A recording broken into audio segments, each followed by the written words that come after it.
കർത്താവിൻ്റെ പരിശുദ്ധമുള്ള നാമം വാഴ്ത്തപ്പെടുമാറാകട്ടെ. ആശ്രയ TV ചാനൽ എല്ലാ ദൈവിക പ്രേക്ഷകർക്കും ക്രിസ്തുവിൽ സ്നേഹവന്ദനം. ജീവൻ്റെ വഴി എന്ന ഈ ആത്മീയ പ്രോഗ്രാമിൽ ഒരു പ്രാവശ്യം കൂടെ കർത്താവിനെ സ്തുതിക്കുന്നു. ഇന്ന് പകൽക്കാലം ദൈവത്തിൻ്റെ ആത്മീയ സന്ദേശവും നിങ്ങളോട് ഷെയർ ചെയ്യാൻ ദൈവം ഒരുക്കിയ അവസരത്തിനായി സ്തോത്രം ചെയ്യുന്നു. യോഹന്നാൻ്റെ സുവിശേഷം അതിൻ്റെ 10-ാം അധ്യായം 10-ാമത്തെ വാക്യം, മോഷ്ടിപ്പാനും അറുപ്പാനും മുടിപ്പാനുമല്ലാതെ കള്ളൻ വരുന്നില്ല, എന്നാൽ യേശു വന്നതോ അവർക്ക് ജീവനുണ്ടാകുവാനും സമൃദ്ധിയായിട്ട് ജീവനുണ്ടാകാനും അത്രേ. യോഹന്നാൻ്റെ സുവിശേഷത്തിൽ മാത്രം എടുത്തു പറയത്തക്ക നിലകളിൽ കാണുന്ന ചില പദങ്ങൾ കാണാം. യേശുക്രിസ്തുവിലൂടെ നമുക്ക് ലഭിക്കുന്ന നിത്യജീവൻ്റെ ആഴങ്ങളെ നമുക്ക് ഈ സുവിശേഷത്തിൽ ഗ്രഹിക്കാൻ കഴിയും.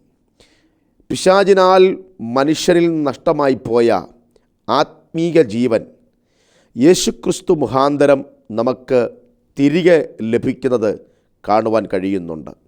അതുകൊണ്ടാണ് ആ വാക്യത്തിൻ്റെ ആരംഭത്തിൽ കാണുന്നത്, മോഷ്ടിപ്പാനും അറുപ്പാനും മുടിപ്പാനുമല്ലാതെ കള്ളൻ വരുന്നില്ല. അവിടെ കള്ളൻ എന്നുദ്ദേശിക്കുന്നത് പിശാചിനെയാണ്. ഈ ഭൂലോകത്തെ ഇരുട്ടാക്കി, ദൈവസൃഷ്ടിയായ മനുഷ്യനെ ഇരുട്ടാക്കി, ദൈവികമായ പദ്ധതിക്കകത്ത്, ദൈവികമായ ശ്രേഷ്ഠതയ്ക്കകത്ത്, ആത്മീയ ഉന്നമനത്തിലേക്കും ആത്മീയ അനുഗ്രഹത്തിലേക്കും പ്രവേശിക്കേണ്ട ജനത്തെ ഇരുട്ടിനകത്ത് പുതച്ച് മൂടുന്ന പ്രവണതകളുമായി രംഗപ്രവേശനം ചെയ്യുന്ന ഒന്നാണ് പിശാച്. എന്നാൽ പിശാച് മോഷ്ടിപ്പാനും അറുപ്പാനും മുടിപ്പാനും അല്ലാതെ വരുന്നില്ല എന്ന് പറയുമ്പോൾ ആ വാക്യത്തിൻ്റെ അടുത്ത ഭാഗം തുടങ്ങുന്നത് തൻ്റെ ജനത്തിന്, തന്നെ വിശ്വസിക്കുന്നവർക്ക്, തന്നെ അംഗീകരിക്കുന്നവർക്ക് സമൃദ്ധിയായ നിത്യജീവൻ ഉണ്ടാകുവാൻ വേണ്ടിയാകുന്നു. ദൈവത്തിൻ്റെ സൃഷ്ടിയായ മനുഷ്യന് യേശുക്രിസ്തു മുഖാന്തരം ലഭിക്കുന്ന ഒന്നാണ് നിത്യജീവൻ. യേശുക്രിസ്തു ഭൂമിയിൽ ജഡാവതാരമെടുത്തു വന്നത് പിതാവിനാൽ ലഭ്യമാകേണ്ട നിത്യജീവൻ്റെ അവകാശികളാകാൻ വേണ്ടിയാണ്. അതുകൊണ്ടാണ് യോഹന്നാൻ്റെ സുവിശേഷം 4-ാം അധ്യായത്തിലേക്ക് വരുമ്പോൾ, 3-ാം അധ്യായത്തിലേക്ക് വരുമ്പോൾ അതിൻ്റെ 16-ാമത്തെ വാക്യത്തിൽ, തൻ്റെ ഏകജാതനായ പുത്രനിൽ വിശ്വസിക്കുന്ന ഏവനും നശിച്ചു പോകാതെ നിത്യജീവൻ പ്രാപിക്കേണ്ടതിന്, നിത്യജീവൻ പ്രാപിക്കേണ്ടതിന്. അപ്പോൾ യേശുക്രിസ്തുവിനെ പിതാവായിട്ടും ഈ ദൈവമായിട്ടും രക്ഷകനായിട്ടും അംഗീകരിക്കുന്നവർക്ക് ലഭിക്കുന്നതാണ് നിത്യജീവൻ. ആ നിത്യജീവൻ യേശുക്രിസ്തു മുഖാന്തരമല്ലാതെ നമുക്ക് പ്രാപിപ്പാൻ കഴിയുന്നതല്ല. കാരണം യേശുക്രിസ്തുവിനെ രക്ഷിതാവായി കൈക്കൊള്ളുന്ന വ്യക്തിക്ക് നിത്യജീവൻ ലഭിക്കും എന്നതിന് ചില വാക്യങ്ങൾ എടുത്ത് വിശദീകരിപ്പാൻ ഞാൻ ദൈവാത്മാവിൽ ആഗ്രഹിക്കുകയാണ്. എഫേസ്യ ലേഖനം 2-ാം അധ്യായം പഠിക്കുമ്പോൾ, അതിക്രമങ്ങളാലും പാപങ്ങളാലും മരിച്ചവരായിരുന്ന നമ്മെ യേശുക്രിസ്തു മുഖാന്തരം ഉയർപ്പിച്ചു. അതിക്രമങ്ങളാലും പാപങ്ങളാലും ദൈവം മനുഷ്യരെ സൃഷ്ടിച്ചപ്പോൾ തന്നെ മരണം കൂടാതെ ജീവിക്കാനുള്ള ഒരു ശരീരത്തോടു കൂടെയാണ് മനുഷ്യരെ സൃഷ്ടിച്ചത്. മണ്ണുകൊണ്ട് മനുഷ്യനെ മെനഞ്ഞിട്ട് അവൻ്റെ മൂക്കിൽ ജീവശ്വാസം ഊതിയപ്പോൾ മണ്ണ് മാംസമായി മാറി, അവൻ ജീവനുള്ള ദേഹിയായി മാറി. എന്നാൽ പിശാചിൻ്റെ പ്രവർത്തനത്താലും പ്രേരണയാലും മനുഷ്യൻ പാപം ചെയ്ത് കർത്താവിൻ്റെ കൽപ്പനകൾ, പദ്ധതികൾ ലംഘിച്ച് അവനിഷ്ടമില്ലാത്ത കാര്യങ്ങൾ അനുഷ്ഠിച്ചുകൊണ്ട് ദൈവത്തിൻ്റെ കോപത്തിന് പാത്രീഭൂതരായി മനുഷ്യൻ ദൈവപദ്ധതിയിൽ തള്ളപ്പെട്ടു. അങ്ങനെ മനുഷ്യനിൽ മരണം കടന്നു പിടിച്ചു. പാപത്തിലൂടെ മനുഷ്യൻ്റെ ആത്മാവിലും ദേഹത്തിലും ബലഹീനതകൾ വന്ന്, പാപത്തിലൂടെ മനുഷ്യന് വന്നത് ആത്മാവിൽ കന്മഷമുണ്ടായി, ദേഹിയിൽ പൈശാചിക ചിന്തകൾ, പ്രതികാര മനോഭാവങ്ങൾ, കോപം, ക്രോധം, ഈർഷ്യ, പിണക്കം, വിദ്വേഷം എന്നിത്യാദി കാര്യങ്ങൾ മനുഷ്യൻ്റെ ദേഹിയിൽ, ചിന്താമണ്ഡലങ്ങളിൽ ഉരുത്തിരിയാൻ തുടങ്ങി. എന്നാൽ ശരീരത്തിലോ ബലഹീനതയും ക്ഷീണവും രോഗവും പടർന്നു പിടിക്കാനിടയായി.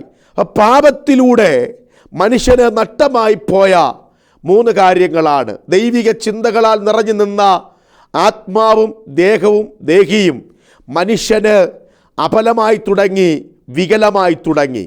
എന്നാൽ ഈ 3 കാര്യങ്ങളിലും ദൈവികമായ അനുഭവങ്ങൾ ഉണ്ടായി തുടങ്ങുന്നത് യേശുക്രിസ്തുവിനെ അംഗീകരിക്കുമ്പോൾ, രക്ഷകനായി അംഗീകരിക്കുമ്പോൾ. യോഹന്നാന്റെ സുവിശേഷം 1-ാം അധ്യായം 12-ാമത്തെ വാക്യത്തിൽ പറയുന്നുണ്ട്, തന്നെ വിശ്വസിക്കുന്നവന്, തന്നെ കൈക്കൊള്ളുന്നവന് ദൈവമക്കളാകുവാൻ അവൻ അധികാരം കൊടുത്തിരിക്കുന്നു. തന്നെ കൈക്കൊണ്ട് തന്നെ വിശ്വസിക്കുന്ന ഏവനും ദൈവമക്കളാകുവാൻ അവൻ അധികാരം കൊടുത്തിരിക്കുന്നു. പ്രിയമുള്ളവരെ, യേശുക്രിസ്തുവിനെ രക്ഷിതാവായി സ്വീകരിക്കുന്നവൻ്റെ ജീവിതത്തിൽ വരുന്ന മാറ്റങ്ങൾ അവൻ്റെ 3 മണ്ഡലങ്ങളിലാണ്. ആത്മാവ്, പ്രാണൻ, ദേഹി. ഈ 3 മണ്ഡലങ്ങളിലാണ് യേശുക്രിസ്തുവിനെ രക്ഷിതാവായി സ്വീകരിക്കുമ്പോൾ അവനിൽ വരുന്ന ചില മാറ്റങ്ങൾ. പാപത്താൽ അവൻ്റെ ആത്മാവിൽ വന്നു കയറിയ കന്മഷങ്ങൾ, അവൻ്റെ ദേഹിയിൽ, അവൻ്റെ ചിന്തയിൽ വന്നു കയറിയ പ്രതികാര മനോഭാവങ്ങൾ, അവൻ്റെ ശരീരത്തിൽ വന്നു കയറിയ രോഗമണ്ഡലങ്ങൾ. ഉൽപ്പത്തി പുസ്തകം 2-3-4 അധ്യായങ്ങളൊക്കെ വായിക്കുമ്പോൾ ഈ കാര്യങ്ങൾ നമുക്ക് വളരെ ഹൃദിസ്ഥമായി മനസ്സിലാക്കാൻ കഴിയും. എന്നാൽ ഈ പാപത്തിലൂടെ മനുഷ്യൻ്റെ ത്രിവിധ മണ്ഡലങ്ങളിൽ വന്നു കയറിയ ഈ പൈശാചികമായ അരോചകത്വമായ തലങ്ങളിൽ നിന്നും മനുഷ്യന് നിത്യജീവൻ്റെ വഴിയിലേക്ക് പ്രവേശിക്കുന്നത് തൻ്റെ പുത്രനായ യേശുവിനെ സ്വന്തം രക്ഷിതാവായി സ്വീകരിക്കുമ്പോഴാണ്. ആമേൻ, സ്വീകരിക്കുമ്പോഴാണ്. അതുകൊണ്ടാണ് റോമാലേഖനത്തിൽ പറയുന്നത്, എൻ്റെ ആത്മാവോട് ദൈവാത്മാവ് സാക്ഷ്യം പറയുന്നു. ഏദൻ തോട്ടത്തിൽ പാപത്തിലൂടെ മനുഷ്യൻ്റെ ആത്മാവിൽ വന്നു കയറിയ കന്മഷം 1 കൊരിന്ത്യർ ലേഖനം 7-ാം അധ്യായം 2 കൊരിന്ത്യർ ലേഖനം 7-ാം അധ്യായത്തിൽ പറയുന്നുണ്ട്, ആത്മാവിലെ സകല കന്മഷങ്ങളും നീക്കുവീൻ. അപ്പോൾ മനുഷ്യൻ്റെ ആ ആത്മാവിൽ കന്മഷം കയറി. കന്മഷം വന്നപ്പോൾ അവന് പല കാര്യങ്ങൾ മാറ്റപ്പെട്ടു. നിത്യനായ ദൈവത്തെ ആരാധിക്കേണ്ട മനുഷ്യൻ നിത്യദൈവത്തിൻ്റെ ആരാധന വിട്ട്, സ്നേഹം വിട്ട്, വാഗ്ദത്തം വിട്ട് പ്രാപഞ്ചികമായ തലങ്ങളിലേക്ക് അവൻ്റെ ഭക്തിയും ഭജനയും ഇറങ്ങാൻ തുടങ്ങി. എന്നാൽ യേശുക്രിസ്തുവിനെ രക്ഷിതാവായി സ്വീകരിക്കുമ്പോൾ അവൻ ഏറ്റുപറയുന്നു, അവൻ്റെ പാപങ്ങൾ ഏറ്റുപറയുന്നു. റോമാലേഖനത്തിൽ പറയുന്നുണ്ട്, അവൻ്റെ പാപങ്ങൾ ഏറ്റുപറഞ്ഞ് അവൻ വാഗൊണ്ട് യേശുവിനെ രക്ഷിതാവായി സ്വീകരിക്കുന്നു. ഹൃദയം കൊണ്ട് യേശു സ്വർഗാരോഹണം ചെയ്തത് എനിക്ക് വേണ്ടിയിട്ടാണെന്നുള്ള വിശ്വാസം. അപ്പം ഈ വിശ്വാസം അവൻ്റെ ആത്മാവിൻ്റെ ആഴങ്ങളിലേക്ക് ഇറങ്ങിച്ചെല്ലുമ്പോൾ പാപങ്ങൾ ഏറ്റുപറഞ്ഞവൻ, യേശുവിനെ കൈക്കൊണ്ടവൻ്റെ ആത്മാവോട് ദൈവാത്മാവ് സംസാരിക്കുന്നു. അതാണ് റോമാലേഖനത്തിൽ പറയുന്നത്, എൻ്റെ ആത്മാവോട് ദൈവാത്മാവ് സംസാരിക്കുന്നു. അവിടെയാണ് ആത്മീയ കാഴ്ചപ്പാടിൻ്റെ കലവറകൾ തുറക്കപ്പെടുന്നത്. സ്തോത്രം. അപ്പോസ്തലനായ പൗലോസ് ഒരു കാലത്ത് ക്രൂരനായിരുന്നു, കൊലപാതകനായിരുന്നു. അവൻ മതത്തിൻ്റെതായ തലങ്ങളിൽ ഭ്രാന്ത് പിടിച്ചവനായി നടന്നു. എന്നാൽ യേശുവിൻ്റെ ജീവിതത്തിലേക്ക് വന്നപ്പോൾ, യേശുവിനെ അവൻ സ്വീകരിച്ചപ്പോൾ അവൻ്റെ ആത്മാവ് ഫ്രീ ആയി, കന്മഷം മാറി. അവിടെ മുതൽ ആ പൗലോസിൻ്റെ ആത്മാവോട് ദൈവാത്മാവ് സംസാരിക്കാൻ തുടങ്ങി.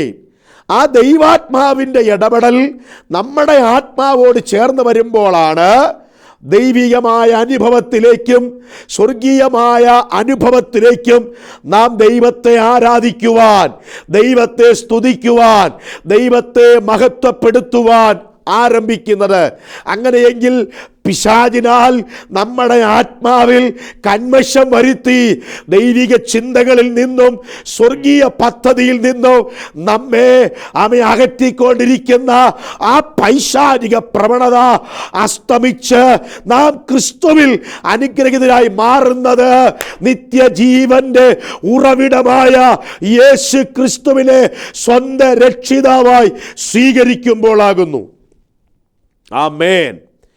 ഈ പ്രഭാത സന്ദേശം കേൾക്കുന്ന പ്രിയപ്പെട്ടവരുടെ നിങ്ങളുടെ ആത്മാവിൻ്റെ കന്മഷം മാറി നിങ്ങളുടെ ആത്മാവോട് ദൈവാത്മാവിൻ്റെ ഇടപെടൽ ഉണ്ടാകണമെങ്കിൽ ആ രക്ഷയുടെ അനുഭവത്തിലേക്ക്, ആ കൂട്ടായ്മയുടെ അനുഭവത്തിലേക്ക്, ആ ദൈവിക ബന്ധത്തിലേക്ക്, ആ സ്വർഗീയ അനുഭവത്തിലേക്ക് നിന്നെ തന്നെ നീ സമർപ്പിക്കുമ്പോഴാണ്, സമർപ്പിതനാകുമ്പോഴാണ് അവൻ നിന്റെ ജീവിതത്തിൽ വൻ കാര്യങ്ങൾ ചെയ്യാൻ ആരംഭിക്കുന്നത്.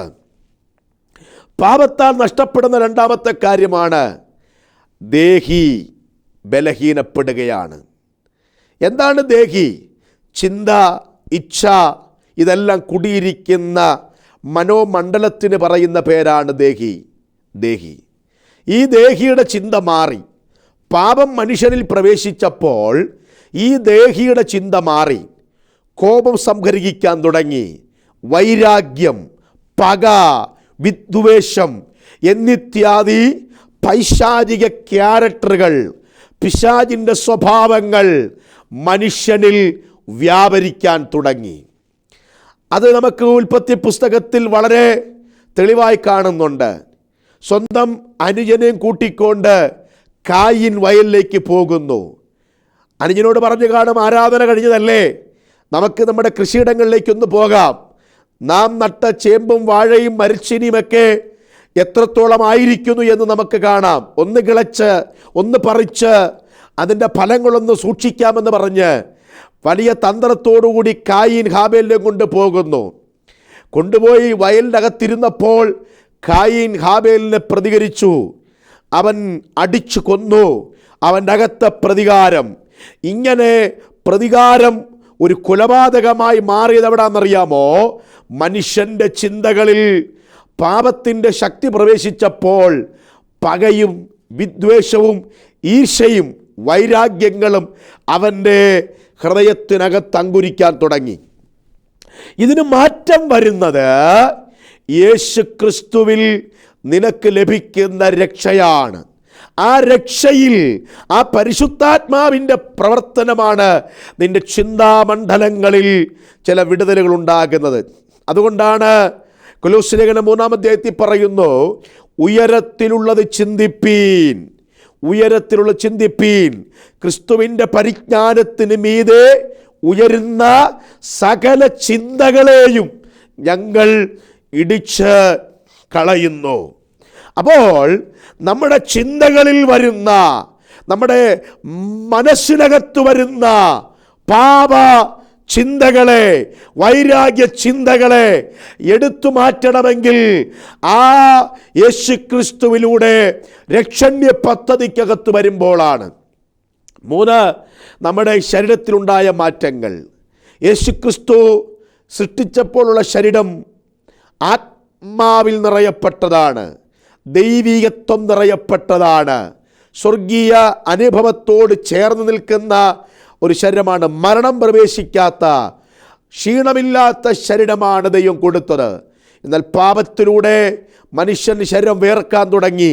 കഷ്ടപ്പെടാനും ആകുലതപ്പെടാനും ബലഹീനത്വം, രോഗമണ്ഡലങ്ങൾ അടിമയായി മാറാൻ തുടങ്ങി. ആ ശരീരത്തിന് മാറ്റം വരുന്നവിടാണെന്നറിയാമോ? യേശു ക്രിസ്തുവിൻ്റെ രഹസ്യവരവിലാണ്. തെസ്സലോനിക്ക ലേഖനം പറയുന്നത് ഇങ്ങനെയാണ്, കർത്താവ് താൻ ഗംഭീരനാദത്തോടും പ്രധാന ശബ്ദത്തോടും ദൈവത്തിൻ്റെ കാഹളത്തോടും കൂടി സ്വർഗത്തിൽ നിന്ന് ഇറങ്ങി വരുമ്പോൾ സ്വത്ര ജീവനോടേക്ക് നാം രൂപാന്തരപ്പെടും, മരിച്ചവർ അക്ഷയരായി ഉയർക്കപ്പെടും. അപ്പം ജീവനോട് ശേഷിക്കുന്ന നാം രൂപാന്തരം പ്രാപിക്കും. അപ്പം നമ്മുടെ ശരീരത്തിന് മാറ്റം വരുന്നത് കർത്താവിൻ്റെ വരവോടുകൂടെയാണ്. അപ്പം ഇതൊക്കെ സംഭവിക്കണമെങ്കിൽ വചനം പറയുന്നു, യോഹന്നാന്റെ സുവിശേഷം 3-ാം അധ്യായം 16-ാമത്തെ വാക്യത്തിൽ, തൻ്റെ ഏകജാതനായ പുത്രനിൽ വിശ്വസിക്കുന്ന ഏവനും നശിച്ചു പോകാതെ നിത്യജീവൻ പ്രാപിക്കേണ്ടതിന്. പ്രിയമുള്ളവരെ, നിത്യജീവൻ, മരണമില്ലാത്ത ജീവൻ, യുഗായുഗങ്ങളോളം ജീവൻ, ആ ആത്മീയ ജീവൻ, നിത്യജീവൻ പ്രാപിക്കണമെങ്കിൽ യേശുക്രിസ്തുവിനെ നീ വിശ്വസിക്കണം. തൻ്റെ ഏകജാതനിൽ വിശ്വസിക്കുന്ന ഒരുവനും നശിച്ചു പോകത്തില്ല. അവനെ കൈക്കൊണ്ട് അവൻ്റെ നാമത്തിൽ വിശ്വസിക്കുന്ന ഏവർക്കും ദൈവമക്കളാകാൻ അധികാരമുണ്ട്. അപ്പോൾ തന്നെ യോഹന്നാന്റെ സുവിശേഷത്തിൽ പറയുന്നുണ്ട്, എന്നെ തിന്നുന്നവൻ എൻ മൂലം ജീവിക്കുന്നു. ആത്മീയ ജീവൻ, നിത്യജീവൻ നമ്മിൽ സ്വായത്തമാകണമെങ്കിൽ നാം യേശുക്രിസ്തുവിനെ നമ്മുടെ ദൈവമായി നാം അംഗീകരിച്ചേ മതിയാകത്തുള്ളൂ. അപ്പോൾ യേശുക്രിസ്തുവിലൂടെ നമുക്ക് ലഭ്യമാകുന്നത് നിത്യജീവനാണ്. നിത്യജീവൻ എഫേസ്യലേഖനം 2-ാം അധ്യായത്തിൽ വരുമ്പോൾ മരിച്ചവരായിരുന്നു, ആത്മീക മരണം സംഭവിച്ചവരായിരുന്നു. ശാരീരിക മരണമല്ല, ആത്മീക മരണം സംഭവിച്ചവരായിരുന്നു.